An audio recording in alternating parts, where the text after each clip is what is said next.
السلام علیکم سامعین، ہم آپ کو تہہ دل سے اوراق پوڈ کاسٹ میں خوش آمدید کہتے ہیں۔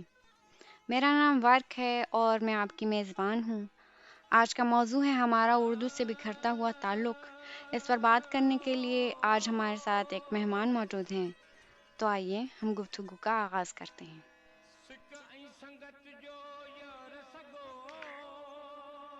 السلام علیکم حمزہ۔ وعلیکم السلام۔ آج ہم اردو کے بارے میں بات چیت کرنے کے لیے ملے ہیں۔ آپ آسٹریلیا میں مقیم ایک پاکستانی ہیں اور حال ہی میں آپ نے ایک تحریر اپنے بلاگ پر شائع کی ہے جس کا ترجمہ ہم نے اوراق پوڈ کاسٹ کی ویب سائٹ پر فرانسیسی زبان میں فراہم کیا ہے۔ سامعین کے لیے عرض ہے کہ ہم پوری کوشش کریں گے کہ اس گفتگو کو اردو میں ہی پروان چڑھائیں، مگر اس جستجو میں جو ہم غلطیاں کر سکتے ہیں ان کے لیے معذرت خواہ ہیں۔ سب سے پہلے میں چاہوں گی حمزہ کہ آپ اپنا تعارف کروائیں ہمارے سامعین سے۔ جی بالکل، بسم اللہ الرحمن الرحیم۔ سب سے پہلے بہت بہت شکریہ مجھے اس پوڈ کاسٹ پر بلانے کا۔ میں بہت شکر گزار ہوں کہ آپ نے میرا مقالہ پڑھی ہے اور اتنی مطلب دلچسپی اور قدر آپ نے اپنی کی میرے مطلب کلام کا، اور آپ نے پھر اس کا ترجمہ بھی کیا ہے فرانسیسی زبان میں۔ میں مطلب بہت بہت بہت خوش ہوں الحمدللہ۔ تو سب سے پہلے میرا نام حمزہ سربلند ہے اور میں میلبرن آسٹریلیا میں رہتا ہوں، اور میں ایک سمندر پار پاکستانی ہوں۔ میں طالب علم ہوں، میں میجسٹور پڑھ رہا ہوں جامعہ میلبورن میں، اور میرا جو موضوع ہے وہ اسلامی تاریخ اور اسلامی سیاسیات سے متعلق ہے، اور میں 26 عمر کا ہوں، اور کیا کہوں، میری جو مشغلے ہیں وہ زبان سیکھنے کا ہے، اور میں لسانیات میں، سیاست میں، ادب میں، ویڈیو گیمز میں، کتابت میں، اور کتابوں کو پڑھنا میں دلچسپی رکھتا ہوں۔ تو یہ میرا چھوٹا سا تعارف ہے۔ میں سامعین کی طرف یہ ملاحظہ بھی کرنا چاہتا ہوں کہ میں کوئی اردو دان نہیں ہوں۔ میں اردو کو مطلب صرف گزشتہ 2-3 سال سے میں نے اردو میں بولنے، لکھنے اور پڑھنے میں قابلیت حاصل کی۔ تو جو بھی اخطاء، جو آنے والے اخطاء ہے میرے کلام میں، ان کو پلیز گریز کیجیے گا، اور اس سے پھر انشاءاللہ ہم گفتگو کا آغاز کر سکتے ہیں۔ اصلی موضوع کی طرف جانے سے پہلے میں جاننا چاہوں گی آپ کتنے عرصے سے پاکستان سے باہر ہیں اور آپ نے اردو کیسے سیکھی ہے؟ جی، تو میں پاکستان میں پیدا ہوا، سرگودا میں، لیکن جب میں 1 سال کا تھا میں اور میرے والدین ہم افریقہ منتقل ہوئے، اور وہاں ہم نے 6 سال گزارے، اور جب میں 7 یا 8 سال کا تھا پھر ہم آسٹریلیا منتقل ہوئے، اور آسٹریلیا میں پھر مختلف شہروں میں ہم نے زندگی گزاری۔ تو میں نے اپنی ساری تعلیم، یعنی ابتدائی، ثانوی اور جامعہ کی تعلیم میں نے آسٹریلیا میں حاصل کی، انگریزی زبان میں، ظاہری بات۔ میں بچپن میں، اگرچہ میرے والدین پنجابی نژاد کے ہیں اور اردو بولتے ہیں، میں بچپن میں اردو زبان سے آراستہ نہیں تھا۔ تو میں سمجھ سکتا تھا، لیکن جب میں پھر 19 یا 20 سال کا تھا، یا مطلب اسی دوران میں نے پھر فیصلہ لیا کہ میں اردو زبان کو سنجیدگی سے سیکھنا چاہتا ہوں۔ تو میں نے خود سے سیکھا، اپنے مطلب کہہ سکتے میرے اپنے بلبوتے پر، یا اپنی جوش، جنون، محبت، محنت اور مشقت کے ساتھ ساتھ میں نے پھر یہ زبان حاصل کی۔ اور میں یہ بھی کہنا لازم ہے کہ میں نے عربی زبان بھی حاصل کیا۔ میں عربی زبان سے میں پوری طرح واقف ہوں، تو اور میں نے وہ عربی کو حاصل کیا اردو سیکھنے سے پہلے، تو ایک لحاظ سے میں نے اردو کو الٹی طرف سیکھا ہے۔ یہ ایک بہت بڑی عجیب صورتحال ہے میری طرف سے، چونکہ میں سارے تقریباً مطلب پیچیدہ الفاظ وغیرہ سے واقف ہوں جو اردو میں ہے، لیکن ہماری جو قدرتی مطلب روانی ہے، نیچرل فلو ہے، یا محاوری ہیں، یا جو اساسی الفاظ ہیں، میں ان سے تھوڑا بے واقف ہوں۔ تو یہ ایک عجیب چیز ہے، لیکن میں اس کو آہستہ آہستہ ٹھیک کرنے کی کوشش کر رہا ہوں۔ میرے خیال کا کریڈٹ دینا چاہیے کہ آپ نے پوری کوشش کی خود، اور یہ پوری ایک مکمل زبان ہے، اور اس میں اتنے زیادہ پیچیدہ لفظ ہیں جو ہم نے فارسی اور عربی سے لیے ہوئے ہیں، جن کا استعمال اب میرے خیال سے عام اردو بولنے والا نہیں سمجھتا. تو ہر زبان جو ہے پروگریس کرتی ہے اور اس میں اس کے بولنے کے انداز بدلتے ہیں. تو اب ایک عربی کا سہارا لینا اردو کو سیکھنے کے لیے ہے ایک عجیب چیز. تو ہاں آپ یہ ہاں. بتائیں، آپ اردو سیکھتے ہوئے کیا کیا تجربے کا سامنا کرنا پڑا ہے اور کیا کیا مشکلات آپ کے درپیش ہیں؟ تو اولاً چونکہ میں ایک مطلب پاکستانی گھر سے ہوں تو میں اپنے والدین سے سہارا لے سکتا تھا اور لے سکتا ہوں. تو یہ ایک مطلب یہ ایک مثبت چیز ہے میرے لیے الحمدللہ.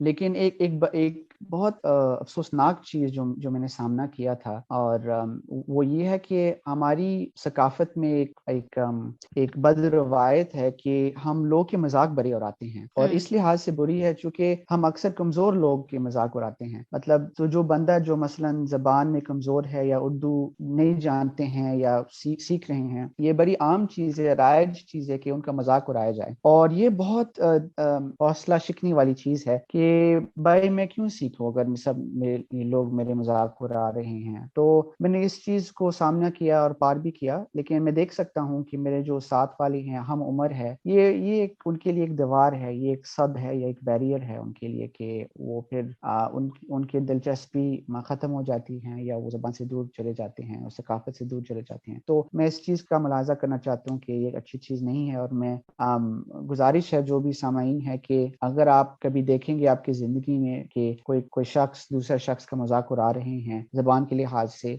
تو اس کا مطلب یہ ایسا نہیں ہونے چاہیے. تو میں نے یہ چیز سامنا کیا اور یہ مطلب بیریئر تھا میرے لیے. اور باقی اگر میں مثبت چیزوں کی طرف دوبارہ آ جاؤں، بہت ساری صلاحیتیں ہیں الحمدللہ اردو سیکھنے کا آج کل. مطلب انسٹاگرام پر بے تحاشا صفحات ہے جن سے آپ مدد لے سکتے ہیں اور وغیرہ وغیرہ. تو لیکن سب سے اہم چیز یہ ہے کہ آپ نے زبان کے ساتھ محبت رکھنا ہے یا زبان کا جو وابستہ ثقافت آپ جو اس کے ساتھ محبت پیدا کرنا ہے، وہی چیز پھر آپ کو آگے لے کر جائے گا. بالکل. مجھے یاد ہے کہ لطیفے ہوتے تھے پٹھانوں کے اوپر، کیونکہ وہ جب اردو سیکھتے تھے تو ان کو دشواریاں ہوتی تھیں، جینڈرز کو ان کے لیے مشکل ہوتا تھا کہ ہوتا ہے کہ بالکل ہوتی ہے. بالکل. یا پھر اس کے بعد یہی مذاق جو ہے منتقل ہو گیا ہے. اب اگر کوئی انگریزی صحیح سے نہ بول پائے، اردو صحیح بولتا ہو مگر انگریزی صحیح نہیں بولتا، تو تب بھی مذاق اس پہ لازم ہے کہ دیکھو اس کا بولنے کا طریقہ صحیح نہیں ہے. اس بات کو بھول جاتے ہیں کہ یہ ہماری ثانوی زبان ہے. اردو جو ہے، جو پاکستان میں لوگ ہیں ان کی تو وہ مادری زبان ہوتی ہے، کبھی کبھار ان کی اردو بھی ثانوی زبان ہوتی ہے، ان کی مادری زبان کوئی اور ہوتی ہے.